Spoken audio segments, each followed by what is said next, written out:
नमस्कार, स्वागत है आप सभी का आपके अपने YouTube channel Vinod Hindi point में। बीपीएससी टीआरई 4 की परीक्षा में 30 नंबर क्वालिफाइंग पेपर का होगा, जिसमें 21 प्रश्न हिंदी के होंगे और 9 प्रश्न अंग्रेजी के होंगे। ये सभी वर्गों के लिए महत्वपूर्ण है, अनिवार्य है। तो इसमें से आपको 9 प्रश्न सही करने हैं। अगर आपके 9 प्रश्न नहीं सही होते हैं तो आप अपने विषय में कितना भी बढ़िया कर लें, आपका नंबर कितना भी बढ़िया हो, तो वहाँ पर आप फाइट से बाहर हो जाएंगे। इसलिए जो ये क्वालिफाइंग पेपर है 30 नंबर का, इसमें 9 नंबर लाना अनिवार्य है सभी के लिए। तो आज जो है जो 21 प्रश्न हिंदी के पूछे गए हैं, प्रीवियस ईयर पेपर है, जो भी हल करेंगे प्रीवियस ईयर पेपर से संबंधित प्रश्न है। तो इन प्रश्नों को आप देखिए, इन 21 प्रश्नों में से आपके कितने प्रश्न सही होते हैं। हिंदी जो 21 प्रश्न पूछे जाएंगे बेसिक हिंदी है, बहुत ज़्यादा कठिन नहीं होते हैं, तो आप आसानी से क्वालिफाई कर जाएंगे। फिर भी आप देख लीजिए आपका कितना स्कोर आ रहा है 21 प्रश्नों में से। प्रश्न संख्या 9 है, भाषा शब्द संस्कृत के किस धातु से बना है। 5 विकल्प आते हैं टीआरई की परीक्षा में, और 5 में से 2 विकल्प ऐसे होंगे जिसमें उपयुक्त में से एक से अधिक, उपयुक्त में से कोई नहीं। तो भाषा शब्द जो संस्कृत से बना है वह भाष से बना है, सी विकल्प सही होगा। कमेंट करके आप बताइएगा इन प्रश्नों में से आपके कितने प्रश्न सही हुए। 10 नंबर है, पुरानी हिंदी नामकरण किसने दिया।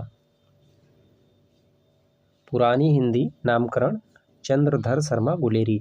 अगर आप हिंदी विषय से टीजीटी पीजीटी की तैयारी कर रहे हैं तो 21 प्रश्नों में से 21 प्रश्न सही होने चाहिए आपके।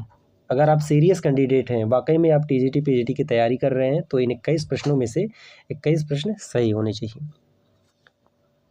चलिए 11 नंबर है, अपभ्रंश के प्रथम कवि कौन है।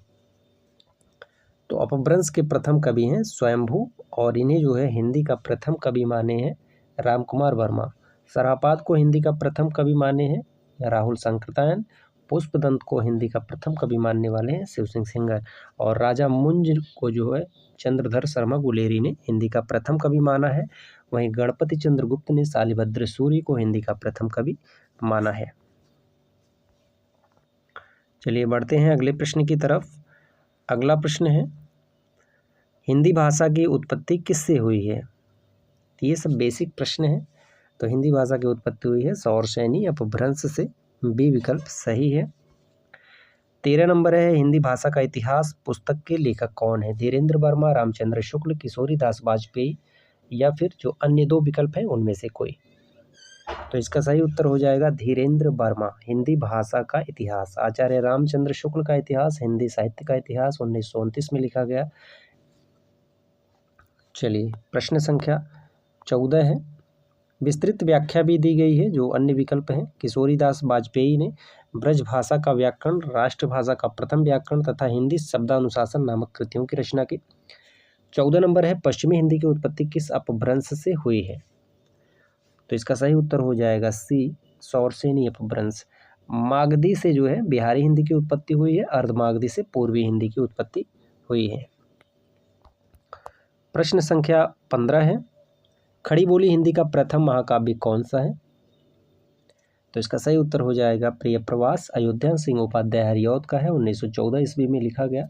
इसमें कुल 17 सर्ग हैं। प्रिय प्रवास को खड़ी बोली हिंदी का प्रथम महाकाव्य माना जाता है और ये खड़ी बोली में लिखी गई है। अगला प्रश्न है, हिंदी भाषा के अंतर्गत आने वाली उपभाषाओं की संख्या कितनी है। तो जो उपभाषाएं हैं उनकी संख्या 5 है, और 5 उपभाषाओं के अंतर्गत 18 बोलियां आती हैं, कहीं कहीं 17 भी मिलेगा। 5 उपभाषाएं जो हैं उसमें है पूर्वी हिंदी, पश्चिमी हिंदी, राजस्थानी हिंदी, बिहारी हिंदी और पहाड़ी हिंदी। ये 5 उपभाषाएं हैं। 5 उपभाषाओं के अंतर्गत 17 बोलियां आती हैं। 17 नंबर है, नल से बूंद बूंद पानी टपक रहा। उक्त वाक्य में बूंद बूंद क्या है। नल से बूंद बूंद पानी टपक रहा, तो ये क्रिया विशेषण है। बूंद बूंद जो है क्रिया विशेषण है, ये विकल्प सही है। बिल्कुल आसान प्रश्न है, बहुत ज़्यादा कठिन नहीं है। तो सभी प्रश्नों के उत्तर सही होने चाहिए, और कमेंट करके बताइएगा 21 में आपके कितने प्रश्न सही हुए। मगही किस उपभाषा की बोली है? मैथिली, मगही, भोजपुरी, यह तीनों जो है बिहारी हिंदी के अंतर्गत आती हैं। और पूर्वी हिंदी के अंतर्गत अवधी, बघेली, छत्तीसगढ़ी हैं। राजस्थानी के अंतर्गत जो है मालवी, मेवाती, जयपुरी, जिसका दूसरा नाम ढूंढाड़ी है। प्रश्न संख्या 19 है, मैथिल बोल के कवि कौन है? मैथिल कोकिल के नाम से कौन जाने जाते हैं और मैथिली बोली के कवि कौन है? तो इसका सही उत्तर हो जाएगा विद्यापति। विद्यापति की उनकी रचना पदावली के आधार पर इन्हें मैथिल कोकिल कहा जाता है। पदावली जो है मैथिल भाषा में लिखी गई है। अगर पूछा जाए मैथिल शब्द का सर्वप्रथम प्रयोग किस रचना में हुआ, तो ज्योतिश्वर ठाकुर कृत वर्ण रत्नाकर है। वर्ण रत्नाकर में मैथिल शब्द का प्रथम प्रयोग हुआ है। इन्हें जो है विद्यापति का जो अन्य उपनाम है ये भी पूछा जाता है, मैथिल कोकिल, अभिनव जयदेव, कवि कुलकुंठाहार। विद्यापति को बच्चन सिंह ने जातीय कवि कहा है। कीर्ति लता अवाट भाषा में लिखी गई है और इसमें जौनपुर नगर का भी वर्णन है, ये भी पूछा जाता है। विद्यापति का उपनाम जो है मैथिल कोकिल, ये प्रसिद्ध है। पदावली रचना के आधार पर इन्हें मैथिल कोकिल कहा जाता है। अगला प्रश्न है 20 नंबर, अवधि का लोकप्रिय महाकाव्य कौन सा है? तो इसका सही उत्तर हो जाएगा रामचरितमानस। अवधि का लोकप्रिय महाकाव्य रामचरितमानस है। वैसे मृगावती और मधुमालती दोनों अवधि भाषा में लिखी गई हैं, लेकिन लोकप्रिय महाकाव्य पूछा गया है तो रामचरितमानस है। मृगावती कुतुबुन की रचना है, मधुमालती मंझन की रचना है। रामचरितमानस तुलसीदास, जिसके 7 खंड हैं, ये भी पूछा जाता है रामचरितमानस में कितने कांड हैं? तो 7 कांड हैं। कभी कभी परीक्षा में पूछा जाता है रामचरितमानस के जो 7 कांड हैं, इन 7 कांडों को कालक्रम से लगाइए। जैसे कामायनी के जो 15 सर्ग हैं, 15 सर्गों में से 4 सर्ग पूछ लिया जाता है कालक्रम से लगाने के लिए। चिंता से लेकर के आनंद तक जो 15 सर्ग हैं, तो सर्गों के क्रम को और कांडों के क्रम को अच्छे से याद कर लीजिए, कौन पहला है, कौन दूसरा है और कौन अंतिम है। 21 नंबर है, या घ थ में कौन सी ध्वन महाप्राण है? तो इसका सही उत्तर हो जाएगा डी, उपयुक्त में से एक से अधिक। 22 नंबर है, कुछ प्रश्न व्याकरण से हैं और कुछ प्रश्न हिंदी साहित्य से हैं। दोनों तरह के प्रश्न पूछे गए हैं। किन ध्वनियों को अनुस्वार कहा जाता है? अनुस्वार किन ध्वनियों को कहा जाता है? तो इसका सही उत्तर हो जाएगा स्वर के बाद आने वाली नासिक के ध्वनियाँ जो होती हैं वह अनुस्वार कहलाती हैं। 23 नंबर है, ससुराल शब्द में कौन सा प्रत्यय शब्द प्रयुक्त है? ससुराल, तो इसमें जो है ससुराल, तो 23 का हो जाएगा बी, ससुराल। आल शब्द है, आल प्रत्यय है। ससु यह उपसर्ग है, आल प्रत्यय है। अगला प्रश्न है 24 नंबर, किस समास में अंतिम पद प्रधान होता है? तत्पुरुष, बहुब्रीहि, द्वंद्व। तो अंतिम पद जो प्रधान होता है वह होता है तत्पुरुष।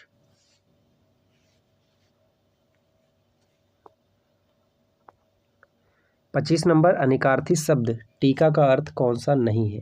टीका, तो पार्श्व जो है यह टीका का अर्थ नहीं है। 25 का ए सही है। 26 नंबर, कर्ण चिन्ह तथा शून्य किस एक शब्द के अनेकार्थी शब्द हैं? अनिकार्थी, पर्यायवाची, विलोम, तत्सम, तद्भव। व्याकरण को पढ़ने के लिए आप वासुदेव नंदन प्रसाद की किताब ले लीजिए या फिर नालंदा हिंदी जो पृथ्वीनाथ पांडे की है। इन दोनों किताबों से BPSC TRE 1, TRE 2, TRE 3 Hindi में जो प्रश्न पूछे गए थे व्याकरण से संबंधित ज़्यादा प्रश्न पूछे गए थे इन 2 किताबों से। तो 26 का सही उत्तर हो जाएगा उपयुक्त में से कोई नहीं। कर्ण चिन्ह तथा शून्य बिंदु शब्द के अनिकार्थी शब्द हैं। भाव शब्द का अनिकार्थी शब्द अस्तित्व, विचार, अभिप्राय, श्रद्धा तथा दर है। 27 नंबर, हिंदी में ह्रस्व स्वर कौन से हैं? ह्रस्व स्वर कौन से हैं? तो इसका उत्तर हो जाएगा ए, आ और ई, यह जो है ह्रस्व स्वर है। 28 नंबर है, हिंदी वर्णमाला में महाप्राण व्यंजन है। ये जो पेपर है BPSC TRE 2 6 to 8 का है, जिसकी परीक्षा 10/12/2023 को हुई थी। हिंदी वर्णमाला में महाप्राण व्यंजन कौन सा है? तो इसका सही उत्तर हो जाएगा खा और घा, ये दोनों जो है महाप्राण व्यंजन है। 29 नंबर है, हिंदी के ओष्ठ व्यंजन कौन से हैं? ओष्ठ, तो ओष्ठ व्यंजन उपयुक्त में से कोई नहीं है, ई विकल्प सही है।